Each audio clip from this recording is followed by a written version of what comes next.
hi this is सत्य आम आज शिखा केमती प्रेजेंट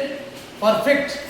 टेंस को एक्टिव सेंटेंस को आम केमती पैसिव सेंटेंस से चेंज करवा आशा देखा तार पैटर्न ऑब्जेक्ट प्लस हैज और have plus been plus verb third form plus by plus subject ताले गोटे सेंटेंस करके देखिबा हमें एक्टिव वॉइस रे रामो हैज इटेन बनाना ताको जब हमें पैसिव रे करबा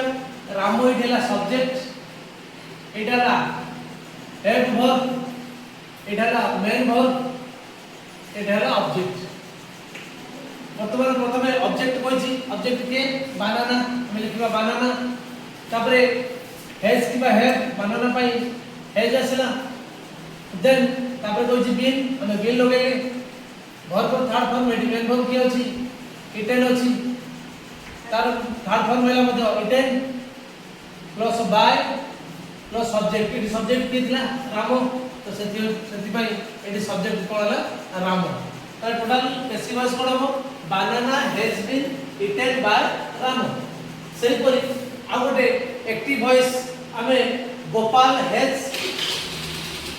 bot A bicycle Gopal has bot A bicycle यार